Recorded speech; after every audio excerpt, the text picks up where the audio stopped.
Students, my name is Karamjit Singh, PGT Business Studies. In previous lecture, if you remember, we have covered some principles of management, that is division of work, authority and responsibility, discipline, unity of command, unity of direction, then subordination of individual interest to general interest, remuneration, centralization and decentralization, scalar chain. Now today we will cover this 10th principle, that is principle of order. Now what is principle of order? First of all, I would like to tell you that this order doesn't mean that someone sitting on the top is ordering the people. So there must be an orderly placement of the resources. Actually it means that there should be a proper order of placement of resources such as men, women, money, materials, etc. So there are two types of order. One is material order, the second one is social order. One is material order,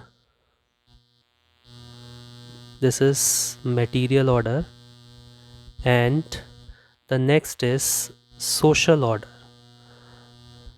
So there are two types of order. Now what is material order? Material order refers to a place for everything and everything in its place. Whereas social order, it refers to selection of right men in the right place. Now, both human and material resources must be in the right place at the right time. Misplacement will lead to misuse and disorder. Therefore, order is a place for everything and everything in its place, the right man in the right place. For example, if a worker is in need of a tool, he must know that in which box it will be found. If he needs guidance from supervisor, he must know that the fixed cabin of supervisor is at specific place. If there is no fixed place given, then the worker will waste time and energy in search of tools or supervisor. So therefore, this is order. The next principle is principle of equity. Now what is equity? Equity means equality. Equity means equality. Actually, this is very important principle to understand. Here, equality means that all employees in an organization are equal. It means that each and every employee in an organization should be treated with equality and in just and fair manner. There should not be any discrimination on any ground with any employee of the organization. Now, when the officers are unbiased in their dealing with the employees, what will happen? The employees will be satisfied and they will contribute to their best.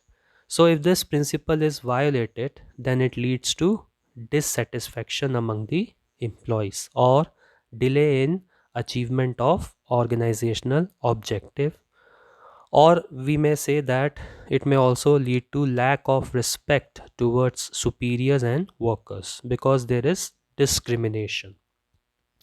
I'll give you one example. Like in multinational corporations, people of various nationalities, they work together without any discrimination. As we find a person of Indian origin also, Sundar Pichai, CEO of Google.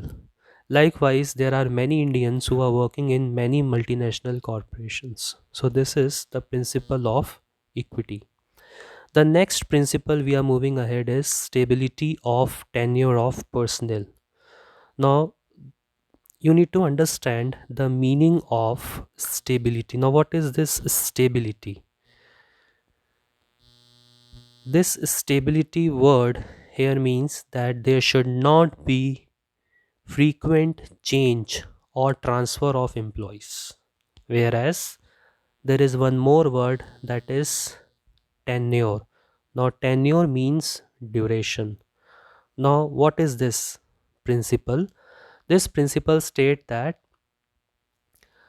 an employee should be placed at a position for a minimum fixed tenure so that he or she can contribute his best towards attainment of goals. In other words, an employee who is appointed for a job should not be removed from that position frequently. When one when any particular employee who feels secure at his job, definitely he or she will contribute maximum capability towards the organization.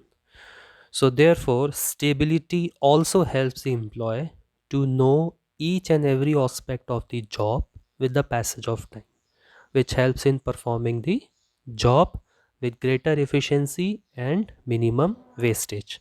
I'll give you one example. Let's say, for example, a manager recruited 20 employees. How many? A manager recruited 20 employees in an organization. He placed these employees in an organization for a period of 1 year. 1 year. Now, this 1 year is the tenure. 1 year is the tenure. Now, he placed these employees for a period of 1 year so that the employees become familiar with their jobs and they can contribute their best for the realization of goal. So this is all about stability of tenure of personnel. The next principle is initiative. Now, what is this initiative? According to this principle, organization must provide an opportunity to its employee to suggest new ideas. To suggest new ideas. Now, it is not only that only top managers they only suggest new ideas, but there are other employees who are working in an organization. They can also suggest new ideas according to their experiences, or they can suggest more convenient methods of work. Now, Henry Fayol believed that employees should be encouraged. They should be encouraged to take initiative in the work assigned to them.